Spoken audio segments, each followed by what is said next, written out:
당시대의 탁월한 구약 해석가이자 설교가인 월터 브루그만은 구약 본문은 하나같이 부와 권력이 집중한 제국 한가운데에 등장한다고 말합니다. 그런데 그 제국의 정책과 관행은 세 가지로 요약된다고 하죠. 첫 번째, 모든 제국은 약자의 부를 착취해서 강자에게 몰아준다는 것입니다. 두 번째는 모든 것이 상품화 된다는 것이죠. 사람이든 물건이든 사고 팔고 소비된다. 세 번째는 위 두 가지의 착취와 상품화를 위해서 폭력이 수반될 수 있도록 만반의 채비를 갖춘다고 그는 말합니다. 그리고 신의 권세와 국가 권력이 하나라는 예전을 통해서 그 모든 것들이 합법화된다고 지적합니다. 하지만 구약을 통해 또 교회를 통해 선포되는 하나님은 이런 제국의 신화적 요구를 물리치며 제국의 이데올로기에 맞선다고 그는 주장하죠. 선지자들은 이러한 제국의 신들과 하나님이 어떻게 다르신지를 백성들에게 외쳤던 것입니다. 그분은 세상의 창조주이자 주인이십니다. 제국의 우상과 그 우상 신들이 정당하는 착취와 상품화를 심판하시는 분이다. 풍성히 베푸시고 해방시키는 분이라는 것입니다. 제국에서는 무한 경쟁을 통해 유능한 자가 되어 자기 이외의 모든 대상은 시답잖은 상품으로 취급합니다.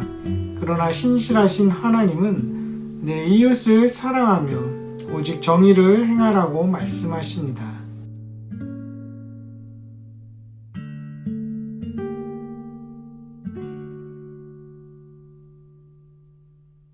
정의, 은혜, 율법을 하나로 묶어낼 수 있는 본문으로 브루그만은 호세아 2장을 소개합니다.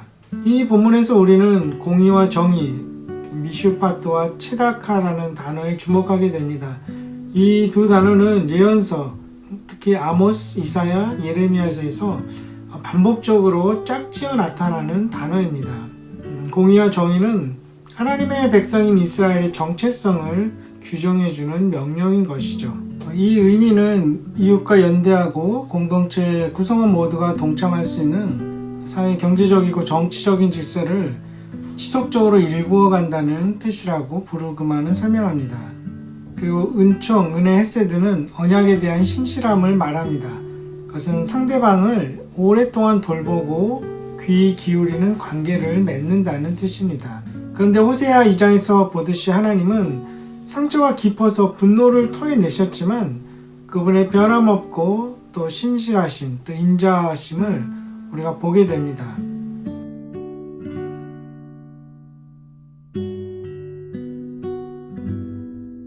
관계성에 전념하는 특징은 구약을 독특하게 만든다. 이 특징 탓에 유대교적 사고방식과 해석은 평범한 우리 삶에서 점점 헤아릴 수 없는 실체로 여겨지게 되었다.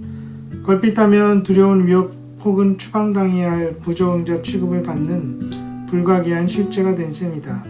구약이 보여준 관계성은 교회가 여러모로 서툴게 계승한 피할 수 없는 실체이기도 하다.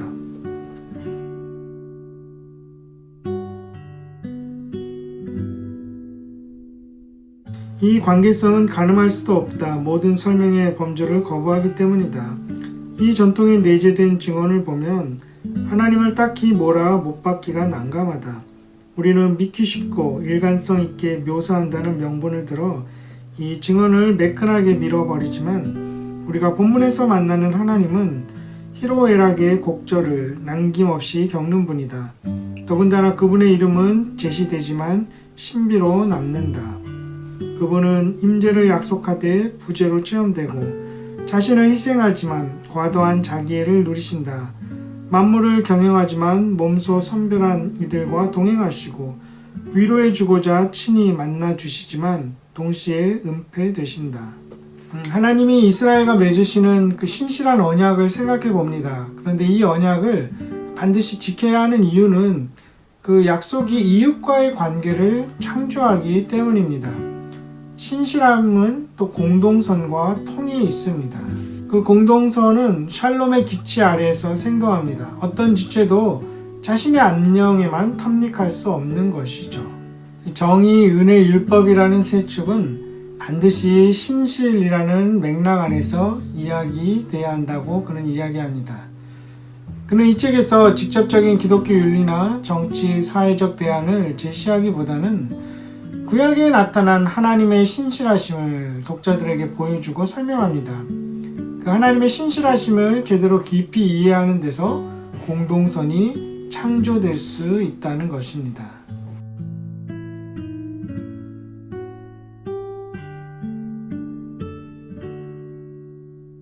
하나님은 연약한 민족이었던 이스라엘을 택하신 것을 브루그만은 지적합니다. 스스로 기댈 곳 없는 자들에게 자신을 계시하시며 그들을 선택하시는 하나님. 거기에 반해서 파라오의 불안 내러티브를 이야기하죠. 땅, 음식, 여자를 보유하고 있었지만 파라오는 풍요함 속에서도 불안을 느낍니다. 그리고 그 불안을 달래기 위해서 더욱 소유에 집착합니다. 더 많이 축제할 수 있는 유일한 길은 타인의 소유를 빼앗는 것이죠. 그래서 창세기 후반부와 출애굽기 전반부에서 볼 수 있듯이 그 나러티브는 풍요, 불안, 고갈, 축제, 독점을 지나 폭력으로 완결되는 이야기입니다. 이스라엘의 상상력이 담아낸 정의에 관해 이렇게 질문해보자. 모든 것을 전체로 흡수해버리는 불의의 내러티브가 제어될 수 있을까? 달리 말해 이 불효한 체제 밖에서도 정의는 살아남을 수 있을까? 그런 삶을 상상할 수 있는 요충지가 있을까? 이는 이스라엘의 정체성과 관련된 핵심적인 질문이자 공공의 삶을 살리는 핵심적인 질문이며 우리 모두에게도 해당하는 시급한 질문이다. 고기, 빵, 물 어느 누가 예상했겠는가? 파라오는 오랫동안 자신의 통치 영역 밖에는 살만한 곳이 없다고 줄기차게 떠들었다. 그가 잡지 않은 고기, 그가 굽지 않은 빵, 그가 나일강에서 끌어오지 않은 물이 있다고 어느 누가 예상했겠는가? 정의에 이르는 험난한 여정은 불가사의한 풍요의 세계로 진입하는 것이다. 따라서 그 여정은 파라오가 모조리 수탈한 탓에 폐허로 남은 세계를 과감히 떠나는 데서 시작한다. 그런 세계라야 정의가 심기고 양식이 넘쳐난다. 브루그만은 그 커먼 티올로지, 공통신학이라는 단어를 사용합니다. 특정한 행동이 특정한 선과 악의 결과를 낳는 공동체적 특징의 관찰이 치의 문학에 나타나 있음을 저자는 주목합니다. 하지만 그 공통신학을 넘어서는 하나님의 헤세드를 브루그만은 이야기합니다. 새로운 통치는 환대의 통치라고 말하죠. 이사야 56장에서 보듯이 민족의 질서를 위협할 수도 있는 고자와 이방인을 배제하지 않고 포용하는 정의와 공의를 말하고 있습니다. 그 정의와 공의는 다함없는 은혜 가운데 실현되는 것입니다. 이스라엘은 이웃을 사랑하라는 명을 받는다. 이 명령에 담긴 책임은 실로 무겁다. 얽혀야 하는 이웃이 위협적인 존재이거나 경쟁자일 수도 있기 때문이다. 그러나 야훼의 은혜를 담지한 이스라엘 백성은 이웃을 향해 관대함을 실천해야 한다. 또 이스라엘은 나그네를 사랑하라는 명을 받는다. 브루그만은 그 누구도 바꿀 수 없는 거대한 제국들의 법과 하나님의 법이 충돌하는 것을 다니엘서와 에스라서에서 발견합니다. 하나님의 법은 정의와 공의, 신실함과 자비에 기반을 두지만 그 제국들의 법은 절대 권력에 기반을 두기 때문에 도무지 긍휼을 알지 못하며 사람들을 속박합니다.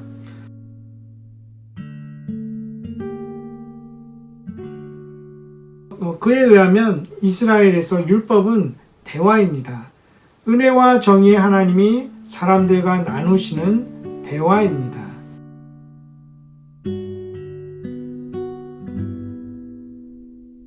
그러므로 신명기의 법은 끊임없는 대화로 이루어져 있다. 신명기는 귀 닫은 포로기 공동체의 흩어짐과 경고와 처벌을 말한다. 그러나 동시에 야훼께서 지탱해 주시는 공동체의 모음, 그리고 용서와 관대함과 회복을 낳는 명령을 말하고 있다. 우리를 비롯한 모든 토라의 자녀는 토라와 계속해서 논쟁하고 토라의 이모저모를 설명하며 주석을 덧붙이고 오늘날의 의미로 전환시켜야 한다. 이로써 경고와 확신, 처벌과 회복, 흩어짐과 모음이라는 양극을 오가며 이 과정에서 한계 너머까지 뻗어나가는 하나님의 은혜 그리고 하나님의 회복적 정의를 바라보게 된다. 그 하나님은 끊임없이 들으라 라고 명령하십니다. 그 의미는 더 말하고 더 들음으로 고정된 법이 항상 흔들릴 수 있다는 것입니다. 신명기 5장의 안식일 준수는 창조의 그 쉼의 맥락이 아닌 출애굽에서 노예의 상태에서 그 안식이 없던 그곳에서 하나님이 해방시켜 주셨음을 기억하라는 맥락에서 주어진 것이죠. 그러므로 신명기는 주석이라고 이야기를 합니다. 에스라도 역시 율법을 설명했죠. 주석을 달았던 것입니다. 그 후로 수많은 율법학자와 해석학자가 나왔는데 그 절정은 랍비로 불리던 한 목수의 아들에 이르게 됩니다.